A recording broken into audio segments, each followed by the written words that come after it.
예수께서 그 12제자를 부르사 더러운 귀신을 쫓아내며 모든 병과 모든 약한 것을 고치시는 권능을 주시니라. 12사도의 이름은 이러하니 베드로를 하는 시몬을 비롯하여 그 형제 안드레와 세베대의 아들 야고보와 그 형제 요한, 빌립과 바돌로메, 도마와 세리마테, 알포의 아들 야고보와 다데오, 가나안인 시몬과 미리 가룟 유다 곧 예수를 판자라. 아멘. 눈이 참 많이 왔죠? 나오시는데 미끄럽지 않으셨습니까? 오늘 그 차도 미끄럽고 그래서 사람들이 많이 못 나오셨는데 오늘 미끄러운데 하루 조심하시고, 우리가 항상 이제 생각 먹기에 나름인 것 같아요. 어떤 분들은 봄이 되면 나른해서 싫다, 여름이 되면 더워서 싫다, 가을이 되면 낙엽이 처량하게 떨어져서 싫다, 겨울이 되면 추워서 싫다, 눈이 오면 미끄러워 싫다, 그렇게 생각하는 분이 계시는데 하나님의 사람들은 긍정적으로 볼 수 있어야죠. 봄이 되면 새싹이 돋고 생기가 돋아 좋다, 여름에는 정열적이라 좋다, 가을에는 센치해서 좋다, 겨울에는 모든 눈이 흰 대지를 덮어서 좋고, 차가운 날씨가 우리의 정신을 번쩍 나게 해서 좋다. 그런 이제 긍정적인 눈으로 보는 사람들이 하나님의 사람들입니다. 비록 눈이 와서 미끄럽고 여러 가지 그렇지만 하나님이 하는 섭리를 보면서 우리가 감사할 수 있는, 오면 하나님의 손길을 볼 수 있는 은혜가 있기를 원합니다. 여러분, 더운 나라에 있는 사람들은 눈을 평생 못 본다고 그러잖아요. 눈 구경하러 온다고도 그러는데 우린 사철 이렇게 눈도 오고 낙엽도 떨어지고 새싹도 돋고 푸른 열정이 있는 그런 여름도 있고 얼마나 좋습니까? 모든 것이 하나님 우리에게 축복인 줄로 믿습니다. 우리가 이제 예수님의 제자들을 한 사람씩 한 사람씩 묵상하면서 은혜를 나눠요. 그동안 묵상한 제자들 우리가 좀 외우는 면에서 한번 좀 살펴볼까요? 처음에 베드로, 그 다음에 같이 해보세요. 평생 신앙생활에도 예수님 12제자 한번 외우지 못하면 이것도 좀 그렇잖아요. 한번 외워보는 거 좋잖아요. 첫째가 누구? 베드로, 그 다음에 안드레, 야고보, 요한, 그 다음에 어제 빌립에 관해서 나눴어요. 근데 어제 제가 아침에 조금 이렇게 착각한 것 같아요. 어제 이제 복음서에 나오는 빌립하고 사도행전에 나오는 빌립을 같은 사람이라고 제가 이야기를 한 것 같아요. 그죠? 근데 같은 사람이 아니고 복음서에 나타난 빌립은 예수님의 제자 빌립이고 사도행전에 사마리아에 가서 복음을 전한 사람은 집사 빌립입니다. 제가 어제 조금 잘못 말씀드린 것 같아요. 오늘 정정합니다. 오늘 어떤 분들 이렇게 생각하신 분들은 좀 뭐가 이상하다 그렇게 생각하는 분들이 계실 수도 있었는데 제가 아침에 깜빡, 그런 일이 별로 없는데 죄송합니다. 조금 저도 나이가 죄송하고요. 사도 빌립, 집사 빌립 그렇게 나뉘는데 사도 빌립에 관해서 나눴는데 집사 빌립에 관해서 이야기한 것 같은데 제가 좀 잘못 말씀을 드렸던 것 같아요. 바로 잡습니다. 이해하시기를 바라고, 다시 한번 베드로, 그 다음에 안드레, 야고보, 여기까지는 우리가 잘 알아요. 그 다음에 이제 어제 우리가 나눈 사람 빌립. 우리가 새벽에 이제 예수님의 제자들을 나눈 순서를 기억하시면 금방 예수님의 제자들 알 수 있을 거예요. 빌립까지 나누었고, 오늘은 이제 바돌로메라고 하는 사람입니다. 바돌로메라고 하는 사람은 흔히 나다나엘이라고 부르기도 합니다. 바돌로메와 나다나엘은 같은 사람입니다. 그래서 나다나엘이라고 하는 사람 우리가 이제 오늘 묵상하게 되고, 또 시간이 되는 대로 도마, 마태에 관해서 묵상하게 될 것인데, 이 바돌로메라고 하는 사람은 요한복음 1장 45절에 딱 한 번 소개되고 있는 그런 사람입니다. 빌립이 내가 메시아를 만났다, 모세의 율법에 기록된 그 사람, 선지자들이 말한 그 사람이 예수님이시다 라고 이야기하자 나다나엘이 받아들이지 않아요. 그리고 이렇게 이야기합니다. 나사렛에서 무슨 선한 것이 날 수가 있겠느냐. 정치, 종교, 문화, 경제 모든 것에 소외된 지역이 나사렛이라고 하는 지역이었는데, 특별히 종교적으로도 메시아가 나시면 예루살렘에서 나실 것이 어떻게 그 흠이진 나사렛에서 날 수가 있겠느냐. 나다나엘이 말이 이제 그런 말이었습니다. 그러니까 나다나엘은 깨끗하고 진실하였지만 굉장히 편견이 많았던 사람이었다, 그렇게 말할 수 있습니다. 빌립의 소개를 받고 이제 나다나엘이 어쨌든 예수님 앞으로 옵니다. 이때 예수님께서 나다나엘에게 한 이야기 여러분 기억나십니까? 이렇게 말씀하세요. 참 이스라엘 사람이구나. 참 이스라엘 사람이구나. 내 속에는 간사한 것이 없도다. 아멘 안 하셔요? 예수님이 이렇게 칭찬하시는 내 속에는 간사한 것이 없도다. 그렇게 말씀하십니다. 그러니까 나다나엘은 성품적으로 착하고 깨끗하고 간사한 것이 없는 그런 사람이었음이 틀림이 없었던 것 같아요. 왜? 예수님이 그를 보시고 심령을 통찰하시고 심령을 꿰뚫어 보시는 예수님께서 나다나엘에게 착하고 깨끗하고 간사한 것이 없는 사람이라고 이야기하는 것을 보면 심령이 정말 깨끗하고 그런 사람이었던 것이 틀림이 없었던 것 같아요. 하지만 어떤 면에서는요, 굉장히 편협한 사람이었던 것 같습니다. 그렇잖아요. 나사렛에서 무슨 선한 것이 날 수가 있겠느냐. 나사렛에서 선한 것이 나야만 된다고 생각하는 편견이 있는 그런 사람이었다는, 편협한 사람이었다는 것입니다. 그런데 예수님께서는 그에게 참 이스라엘 사람이다, 내 속에 간사한 것이 없다라고 말씀을 하셨습니다. 참 우리가 예수님의 관점을 좀 배울 필요가 있는데요, 예수님께서는요 언제나 그 사람의 단점을 보지 아니하시고 장점을 보시는 분이십니다. 분명히 베드로에게도 빌립에게도 안드레에게도 어제나 빌립에게 다 단점이 있었습니다. 그리고 이 나다나엘도 속이 좁고 편견이 많은 그런 사람이었으면 틀림이 없습니다. 그러나 예수님께서는 그의 단점, 편견 그런 거 보지 아니하시고 좋은 점만 보시고 좋은 점만 말씀하셨어요. 너는 메시아를 진심으로 대망하는 참 이스라엘 사람이구나. 내 속에는 진실이 있구나. 예수님께서 그를 그렇게 보셨습니다.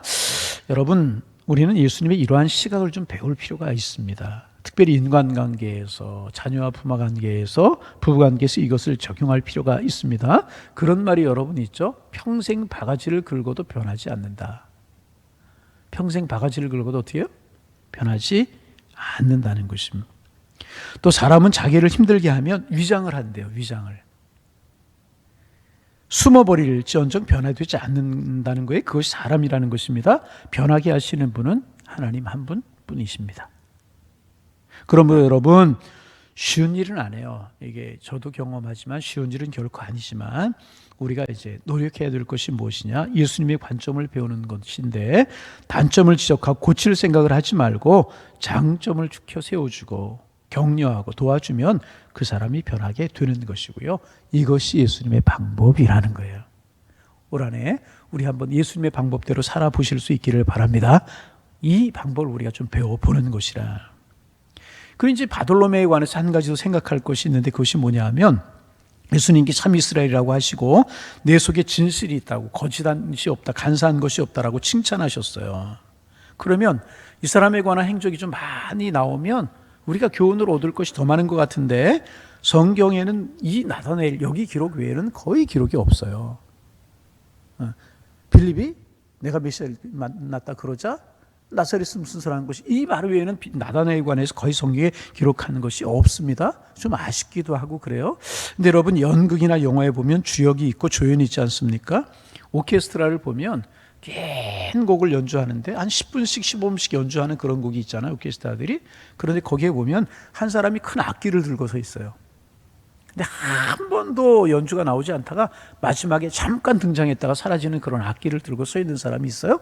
그럼에도 불구하고 그 음악에서 그 악기는 그 사람, 필요한 사람이라고 하는 것입니다. 아마 나다나엘이 그런 사람이 아닌가. 그리고 그런 사람이 예수님의 제자다, 그렇게 이야기를 할 수가 있습니다.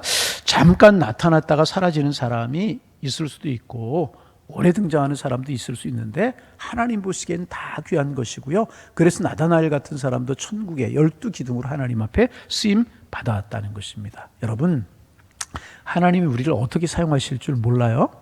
그러나 우리의 마음속에 늘 기대를 가지시기를 바랍니다. 하나님이 나도 쓰실 것이다. 아멘. 네. 그렇게 하나님이 귀하셔서 하나님의 나라의 일꾼으로 나를 불러주셨고 우리 양일교회에 불러주신 이유가 다 거기 있다는 것입니다. 여러분, 귀하게 쓰임받는 여러분들 되시기를 소망합니다. 그 다음에 우리가 좀 생각할 수 있는 사람은 뭐냐 하면, 우리가 잘 아는 도마라고 하는 사람 좀 생각하려고 그래요. 여러분, 도마 그러면 여러분이 뭐가 생각나십니까? 우리는 도마 그러면 금방 생각나는 것이 뭐냐 하면 의심 많은 사람. 어떤 사람? 의심 많은 사람. 그렇게 생각이 이제 납니다. 도마는 어떤 의미에서는 용감하면서도 굉장히 용감스럽죠. 그러나 감정적인 혼돈에 빠져 있는 일종의 우울증적인 그런 병적인 증세가 있는 사람이 아니었나. 성경 여러 곳을 종합해 보면 그런 생각이 이제 들어요. 여러분 요한복음 11장에 있는 이야기 한번 해봅니다. 예수님께서 나사로가 이제 죽기 전에 마르다가 사람을 보내서 도와달라고 그러잖아요. 근데 나사로가 죽었어요. 예수님께서 그리로 가시기 위해서 이제 가시려고 하십니다. 제자들이 예수님께 이야기하죠. 예수님, 선생님, 유대 사람들이 예수님 돌로 치려고 하는데 왜 그리로 가려고 하십니까? 가지 마십시오. 제자들이 예수님을 만류합니다. 이때 여러분 도마가 예수님께 한 이야기 생각납니까? 도마가 뭐라고 이야기하냐면 우리도 주와 함께 죽으러 가자. 굉장히 용감하죠? 우리도 주와 함께 죽으러 가자 하는 것입니다. 굉장히 용기 있는 모습이 틀림이 없잖아요. 그러나 그 모습을 유심히 보면 약간 병적인 태도가 있다는 것을 발견하게 이제 됩니다. 병적인 상태의 사람이 쓸데없는 만용을 부리는 그런 모습이 도마의 모습이 아닌가. 그런 생각을 하게 이제 됩니다. 여러분 그런 모습이 요한복음 14장 4절 이하에도 나와. 예수님께서 너희는 마음에 근심하지 말라. 하나님을 믿으니 또 나를 믿으라고 그런 말씀하셔요. 예수님께서 이제 십자가 죽을 것 말씀하시자 제자들의 마음속에 근심이 있었어요. 그래서 예수님께서 뭐라고 말씀하시냐면 너희는 마음에 근심하지 말라. 너희를 위하여 천국을 예배하러 간다. 예수님이 그렇게 말씀을 하십니다. 그러자 도마가 뭐라고 이야기하냐면 주님 어디로 가시는지 우리가 알지 못하거늘 그 길을 우리가 어떻게 알 수 있겠습니까? 그렇게 도마가 이야기를 합니다. 도마는 틀림없이 예수님을 믿었던 사람이에요. 그러나 천국에 대한 확신이 부족한 반쪽 믿음을 가지고 있었던 사람이 도마였었습니다. 그러기에 도마가 예수님을 위해서 죽으러 가자가 한 것은 믿음이라고 하기보다는 어떤 하나의 그런 어떤 불안한 그런 심리, 그런 것들이 도마에게 있어서 그렇게 이야기한 것이라고 우리가 생각을 할 수가 있어요. 또 예수님께서 안식 후 이제 십자가에 죽으시고 안식 후 첫날 이제 그 제자들이 모여 있는 자리에 예수님께서 나타나셨어요. 근데 참 희한한 것은 뭐냐면 꼭 이런 사람이 이럴 때 빠지거든요. 도마가 그 자리에 빠져 있었어요. 나중에 도마가 오자 예수님의 제자들이 도마에게 그랬을 거 아니겠습니까? 우리가 부활하신 주님을 만났다. 부활하신 주님이 이곳에 오셨다. 부활하신 주님을 우리가 정말 체험했다. 이런 이야기 하지 않았습니까? 그러자 도마가 뭐라고 그래? 내가 예수님의 손에 못자국에 손을 넣어보고 예수님의 옆구리에 창자에 손을 넣어보지 않고는 내가 절대로 믿을 수 없다. 그렇게 이야기하지 않습니까? 다른 제자들 다 보았다고 그래요. 다 체험했다고 그래요. 그럼에도 불구하고 믿지 못하고 의심하는 것입니다. 그런데 그런 도마에게 예수님께서 나타나셨잖아요. 그런 도마 어떻게 대해 주십니까? 예수님께 친히 도마에게 나타나셔서 평강이 있을지어다. 여러분 평강이 있기를 원합니다. 눈이 쌓이고 미끄럽고 춥고 그렇지만 여러분에게 평강이 넘쳐나기를 소망합니다. 평강이 있을지어다. 예수님 그렇게 말씀을 하셨어요. 여기서 조금 사족을 이야기한다면 여러분 다른 사람의 집에 가거나 신방 가거나 구역 식구들의 집에 가거나 그럴 때 그 집에 들어서면서 제일 먼저 어떻게 하라고 계속 말씀드립니까? 야, 뭐 이거 가구 새로 바꿨어? 집 좋네? 그렇게 하지 말고 어떻게 하라고요? 이 집에 평강이 있을지어다. 그렇게 기도하며 들어가시기를 바랍니다. 속으로 그렇게 기도하며 들어가는 거. 하나님의 사람들을 축복해야 되는 것이기 때문에 평강이 있을지어다. 예수님께 도마에게 그렇게 말씀하시면서 그래 손에 못자국에 손을 넣어보라. 창자국에 손을 넣고 만져보라. 그리고 믿음 없는 자가 되지 말고 믿는 자가 되라. 주님 그렇게 말씀하셨잖아요. 여러분 이분이 바로 예수님이십니다. 로마는 그때 그 자리에 충격을 받아요. 그리고 도마가 뭐라고 고백하냐 하면 나의 주시며 나의 하나님이십니다. 중요한 이야기죠. 가정에서 방송으로 들으시는 분들, 교회 나오신 분 한번 따라서 해보실까요? 나의 주시며 나의 하나님이십니다. 이 고백이 우리의 고백이 되기를 원합니다. 우리의 심령 속의 고백이 되기를 축원합니다. 나의 주시며 나의 하나님이십니다. 오늘도 의심이 들거들랑 주님 나의 주시며 나의 하나님이십니다. 마음에 어려움이 있거들랑 나의 주님이시며 나의 하나님이십니다. 삶에 갈등이 있거들랑 나의 주님이시고 나의 하나님이십니다. 우리의 고백이 되기를 소망합니다. 어떤 힘든 일이 있으세요? 어떤 어려운 일이 있으세요? 어떤 갈등되는 일이 있으세요? 주님은 우리의 주님이시고 우리의 하나님이신 줄로 믿습니다. 이 고백이 우리의 고백이 되기를 원합니다. 참 이 고백 귀한 고백이에요. 그래서 한 해 우리 표를 이 고백으로 삼아볼까 하는 생각도 든 적이 있었어요. 나의 주님이시고 나의 하나님이신 그 주님. 그 주님이 나의 형편을 하시고 나의 처지를 하시고 나를 책임져 주실 것이라는 것입니다. 그래서 어떻게 생각하면 도마는 조금 병적인 성격을 가지고 있었고 천국에 대한 확신도 없었고 부활을 믿지도 못한 사람이었습니다. 그러나 예수님께서는 결코 그를 버리지 않고 소외시키지 아니하셨다는 것입니다. 끝까지 사랑하시고 끝까지 관용으로 만나주시고 그의 실수를 실수로 보지 아니하셨다는 것. 여러분, 우리 가만히 보면 남의 단점에 대해서는 너무나 예민한 사람이 있어요. 다른 사람의 단점을 보는 일에 있어서는 너무나 빨라요. 그러나 자기 단점은 전혀 보지 못해요. 전혀 자기 단점 보지 못해요. 어떤 사람은 지성인은 비판을 할 줄 알아야 된다 그런 생각을 가지고 있어요. 비판하지 않으면 발전하지 않는다고 생각하는 사람이 있어요. 늘 다른 사람, 교회 어떤 모습 비판하려고 그런 눈을 가지고 보는 사람이 있습니다. 그렇지 않습니다. 적극적으로 사랑하지 않아서 변화되지 않는 것이지 비판하지 않아서 발전하지 않는 것이 아니라는 것입니다. 예수님처럼 사랑하면, 적극적으로 사랑하면 단점까지 변화될 수 있는 것이라는 거예요. 여러분, 이런 모습 우리의 모습이 되기를 원합니다. 지적하고 단점을 보고 그러기보다는 사랑하고 축복하고 그러면 변화되게 되어 있는 것이라. 우리 조금 시간이 갔지만 한 사람은 간단하게만 더 묵상하고 말씀 마치려고 하는데 또 한 사람 묵상하려고 하는 사람이 마태라고 하는 사람. 누구? 자, 여기까지 우리가 복습해 봅니다. 베드로, 쭉 우리가 말씀 나눴던 것들 생각나서 다혈질적이고 막 그런 사람이었지만 변화되 큰일 하는 사람. 그리고 두 번째 야곱, 안드레, 조용한 성품의 사람. 야고보, 요한, 우레의 아들이었다고 하는 사람들. 그러나 예수님 12제자에서 공적으로 순교한 거 기록하고 있는 사람 야고보. 요한은 신비에 쌓여 있지만 하여튼 사랑인 사람. 그래서 결국 요한복음을 쓰고 요한일서에서 3서를 쓴 사람, 그런 이야기 했고. 그 다음에 누구? 자, 우리 한계가 넷인 것 같아요. 베드로, 안드레, 야고보, 요한, 그 다음에 빌립. 어제 빌립 우리가 묵상했잖아요. 오늘 첫 번째 누구? 바돌로메라고 부르는 나다나엘. 그리고 누구? 도마. 누구? 도마. 그 다음 또 한 사람이 마태라고 하는 사람입니다. 우리가 마태의 직업을 알잖아요. 세리였었어요. 세리는 당시에 천한 직업이었고 사람들에게 멸시를 받는 그런 직업이었는데, 그런데 그가 세관에 앉아있다 주님 찾아오셔서 그를 부르십니다. 그래서 주님을 따라 나서지 않습니까? 그런데 여러분, 참 이 천한 직업을 가지고 있었던 세리, 예수님께 부름받고 참 위대한, 변화받아 위대한 사도가 되게 되는데 예수님의 부르심 앞에 돈도 직업도 그의 미래도 다 포기합니다. 다 예수님 앞에 맡기십니다. 여러분, 우리가 예수님 믿고 예수님 앞에 얼마나 모든 것을 맡기며 살아가십니까? 베드로가 비록 이 마태가 비록 천한 직업을 가지고 있고 사람들에게 멸시를 받는 그런 직업을 가지고 있지만은 예수님이 부르셨을 때 돈도 그의 미래도 그의 직업도 다 포기하고 예수님을 따랐어요. 그럴 때 완전히 새로운 마태로 변화되잖아요. 정말 위대한 마태로 변화되잖아요. 여러분, 제가 왜 마태가 위대하게 변화됐다고 말씀드린 줄 아십니까?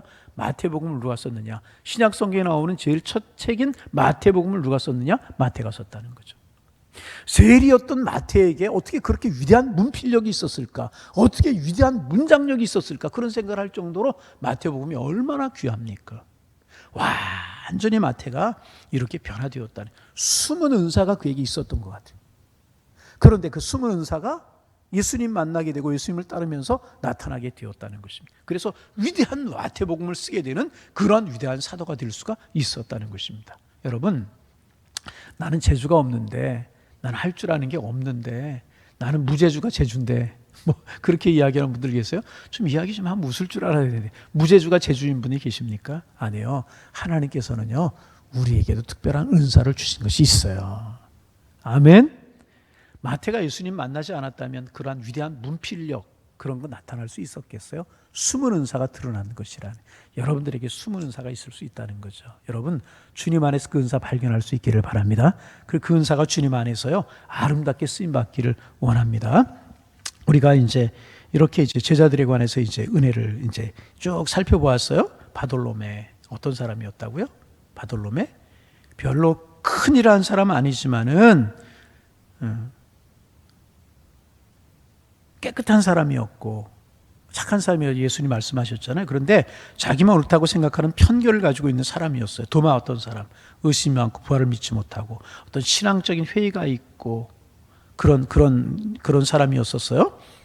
또 마태는 천한 직업을 가지고 있는 사람이었잖아요. 그런데 그들 다 예수님 만나서 다 변화가 되었잖아요.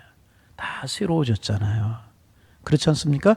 중요한 것은 제자들 자신이 아니고 그들을 변화시킨 예수님이셨습니다. 그분은 우리도 변화시키실 줄로 믿습니다. 내가 어떤 모습일지라도 주님 안에서 우리는 변화되게 되는, 우리의 직업도, 우리의 성격도, 우리의 가치관도, 우리의 미래도, 우리의 가정도 주님이 변화시켜 주실 줄로 믿습니다. 이것이나 이것이 믿음이라 하는 것입니다. 주님을 바라보고 주님의 인도를 받으면 우리는 하나님의 나라의 구경꾼이 되지 않고 귀하게 쓰임받는 귀한 그릇이 되게 될 것이라. 예수님의 제자를 보세요. 특별한 사람들 별로 없었어요.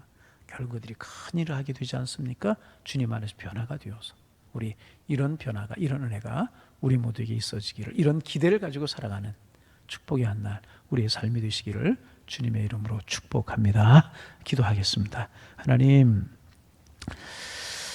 온 대지가 하얗게 내린 눈으로 덮여 있습니다. 하나님, 온 대지가 눈으로 시게 덮였듯이 우리의 심령 속에, 우리의 삶 속에 주님의 은혜가 우리를 덮을 수 있도록 인도하여 주셔서 은혜로 살아가는 저희들 되게 하여 주옵소서. 미끄러운 길에 추운 날씨에 우리 양육재단에 속한 성도님들 건강해하거나 건강 상하지 않도록 우리 주님 지켜주셔서 오늘 한 날도 축복의 날이 되게 하시고 은혜의 날이 될 수 있도록 성령께서 인도하여 주옵소서. 하나님, 오늘 바돌롬의 도마 마태에 관해서 묵상하면서 은혜를 나누었습니다. 편견을 가진 사람이었고 의심과 신앙의 회의가 짙은 사람이었고 천한 직업을 가지고 있는 사람이었지만 주님 그들을 변화시키셔서 하나님의 나라의 기둥이 되게 하시고 존귀한 사람 되게 하셨는데, 그 주님이 우리 만나주시면, 우리 함께 하시면 우리의 환경도, 우리의 성격도, 우리의 가치관도, 우리의 미래도 다 변화될 줄로 믿습니다. 주님 바라보고 주님 의지하는 삶을 살게 하셔서 하나님 우리를 긍정적으로 아름다움이 변화시켜 주실 주님의 은혜를 기대하며 살아가는 저희가 될 수 있도록 축복하여 주셔서 우리도 주님 안에 은사를 발견하며 우리도 주님 안에 귀한 사람들 되며 우리가 주님 안에 아름다운 사람들로 완전히 변화가 되어서 하나님 나라의 기둥이 될 수 있는 저희가 될 수 있도록 축복하여 주옵소서. 네, 하나님, 온전하지 못한 성격, 급한 성격들 주님 안에 변화되게 하시고 의심 많던 내 마음이 변화가 되게 도와주시며 불안해하던 내 심령이 주님 안에 날마다 새롭게 변화될 수 있도록 주께서 인도하여 주옵소서. 내 가정도, 내 일터도, 내 자녀들도 주님 안에 아름답게 변화될 수 있도록 성령께서 축복하여 주옵소서. 연초 기도로 하나님과 한 해를 시작하기 위해서, 어려운 코로나 전국을 위해서, 하나님 나라 민족을 위해서, 한국교회를 위해서, 열방을 위해서 가정과 자녀들을 품고 우리의 기도의 제목을 가지고 연초에 기도하는 온마음 기도회가 진행 중에 있습니다. 하나님, 은혜 중에 진행되게 하시고 축복 중에 진행될 수 있도록 인도하여 주셔서 하늘 문이 열리고 기도의 문이 열리고 응답의 문이 열리는 축복이 있게 하시고, 그러기에 올 한 해가 주님과 동행하는 축복의 한 해가 될 수 있도록 인도하여 주옵소서. 하나님, 연초에 꿈과 비전을 가지며 주님과 함께하는 시간들 되게 하셔서 올 한 해가 우리의 인생의 하나님 앞에 축복이 되도록 주께서 인도하여 주옵소서. 예수님의 이름으로 기도하옵나이다. 아멘. 하늘에 계신